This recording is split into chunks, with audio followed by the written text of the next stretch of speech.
नमस्कार दोस्तों, फिर से स्वागत है आपका आपके ही चैनल आपके ही यूट्यूब परिवार में।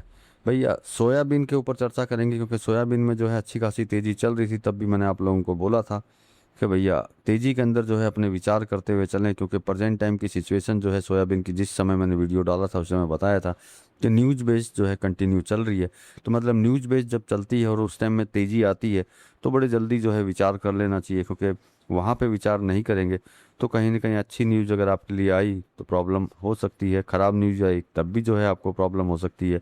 तो न्यूज़ बेस्ड कमोडिटी के अंदर जब न्यूज़ के ऊपर जो है कोई कमोडिटी चलने लग जाए तो वहाँ पे सावधानियों को जो है सबसे ज़्यादा बढ़ा देना चाहिए। और सावधानी अगर नहीं बढ़ाते तो कहीं ना कहीं प्रॉब्लम्स जो हैं होती हैं। तो चलिए, तेजी पे तो ब्रेक लग चुका है, लेकिन जानने की कोशिश करेंगे कि भैया ऊपर जाएगी या फिर जो है नहीं जाएगी, और किन कंडीशन कारणों से जो है कहीं ना कहीं जो है इसके अंदर ब्रेक लगा हुआ है। तो जानने की कोशिश करेंगे कि भैया चुनौतियां क्या क्या है, आगे जाकर के तेज होगी या फिर जो है नहीं होगी, और मुख्य रेजिडेंस मतलब कि कौन से स्तरों के ऊपर जो है ये मजबूती पकड़ सकती है, इन्हीं के ऊपर जो है चर्चा करेंगे। तो चलिए दोस्तों, सोयाबीन के ऊपर चर्चा करेंगे, लेकिन चैनल पर नए हैं तो वीडियो को लाइक और चैनल को सब्सक्राइब जरूर कर लीजिएगा। लगता हो शेयर के लायक है तो शेयर करना बिल्कुल मत भूलिएगा। तो देखिए, सोयाबीन बाजार की अपडेट की तरफ अगर बढ़ते हैं तो सबसे पहले तो देखिए, मुनाफा वसूली और नई फसल की उम्मीद के कारण जो है कहीं ना कहीं ये प्रॉब्लम्स आई है। फिलहाल जो है बाजार पूरा दबाव के अंदर चल रहा है, क्योंकि अगर प्लांटों की बात करें तो वहाँ पे भी जो है कहीं ना कहीं गिरावट जो है अपने को देखने को मिल रही है। नो डाउट भाव भी जानेंगे, लेकिन थोड़ी सी चर्चा कर लेते हैं फिर भाव देखेंगे। तो क्योंकि फसल की जो बात है ना, नई फसल की बात, तो कहीं ना कहीं जो है सभी जगह पे जो यही बोला जा रहा है कि उम्मीद जो है बड़ी बेहतर है, चाहे वो महाराष्ट्र में हो, मध्य प्रदेश में हो, राजस्थान में हो। फसल अनुकूल बताई जा रही है और नई फसल की बेहतर उम्मीद सोयाबीन में तेजी को सीमित कर रही है। पहली बात तो ये है। और दूसरी देखिए, बीच में तेज थी सोयाबीन, उसमें कोई डाउट नहीं है। अब तेज थी तो वहाँ पे मुनाफा वसूली भी थी। तो ये दो वजह जो है हो चुकी है, जिसके अंदर सबसे पहली तो फसल जो है बढ़िया आने की उम्मीद जाग चुकी है, इसी वजह से जो है प्रॉब्लम है। दूसरा जो है मुनाफा वसूली इसके अंदर आई, इसी वजह से जो है कहीं ना कहीं इसके अंदर करेक्शन आते रहे।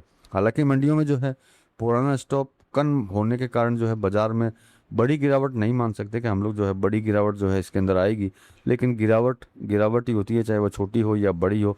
और कारण जो जो भी हो, जैसे मैंने आपको दो कारण बता दिए, उसके बाद में भी जो है गिरावट आई है, तो मतलब गिरावट को गिरावट ही मानेंगे। तो मतलब कि सबसे बड़ी बात है कि नई फसल की जो सिचुएशन, जो उसकी न्यूज है, तेजी पे जो है कहीं ना कहीं अच्छा खासा दबाव जो है कंटिन्यू डाल रही है। अब दूसरा पहलू अगर इसका देखते हैं तो दूसरे पहलू में जो है कहीं ना कहीं सीमित स्टॉक होने के कारण जो है निचले स्तरों पे जो है कहीं ना कहीं सपोर्ट जो है मजबूत है। ये चीज़ जो होती है वो सबसे खास होती है कि कोई कमोडिटी अगर नीचे की साइड जा रही हो और वहाँ नीचे से अगर लेवाली और नीचे से अगर सपोर्ट मिल जाता है तो वो कमोडिटी कम टूटती है, कम चांसेस उसके अंदर टूटने के रहते हैं, जो सोयाबीन के अंदर जो है प्रेजेंट टाइम में दिखाई दे रहे हैं। क्योंकि दो कारणों की वजह से जो है कंटिन्यू इसके अंदर करेक्शन है, लेकिन फिर भी जो है कहीं ना कहीं मजबूत जो है नीचे की साइड से मजबूती की वजह से जो है कहीं ना कहीं अभी भी जो है एक स्थिर के ऊपर जो है टिकी हुई है। नो डाउट करेक्शन तो देखिए आए हैं, उसमें कोई डाउट नहीं है। तो चलिए अब देख लेते हैं कि प्लांटों में जो है भाव क्या रहे हैं। तो कीर्ति प्लांट की बात करें तो भैया 7,360, अमरावती की बात करें 6,800, बरसी वासिम की बात करें 6,900, खामगांव की बात करें तो भैया 6,950, इंदौर की बात करें तो 6,700, और देवास की बात करें तो 6,800, अशोकनगर की बात करें तो 7,000। इन रेंज के अंदर जो है कंटिन्यू जो है बाजार जो है चल रहा है। अब देखिए, कहीं ना कहीं जो है सोया तेल से भी जो है कहीं ना कहीं सहारा लग जाता है, तो मतलब कि कहीं ना कहीं त्योहारी फेस्टिवल टाइम के अंदर जो है कहीं ना कहीं तेलों की डिमांड जो है कंटिन्यू बढ़ती है, उसमें कोई डाउट नहीं है। इसी वजह से जो है कहीं ना कहीं इसका भी सपोर्ट अपने को मिल सकता है। हालांकि अगर हम लोग डीओसी की बात करें तो निर्यात में जो है भारी गिरावट और क्रसिंग में भी जो है कहीं ना कहीं दबाव जो है बना हुआ है।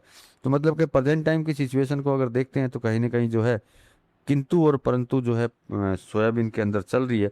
लेकिन देखिए, हम लोग अगर एक स्तर की बात करें, महत्वपूर्ण स्तर की बात करें, तो देखिए 7,350 के अगर नीचे चली जाती है, 7,150, 7,060, ये दोनों सपोर्ट जो है महत्वपूर्ण रहेंगे, ये सबसे ज़्यादा जरूरी है।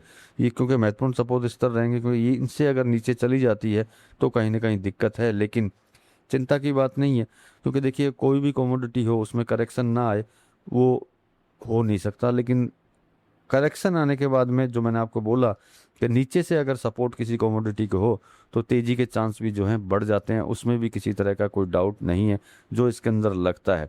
तो हम लोग अगर तेजी की बात करें तो भैया 7,400 से ऊपर जाती है तो फिर ये वापस ऊपर की तरफ भागने जो है चालू हो सकती है।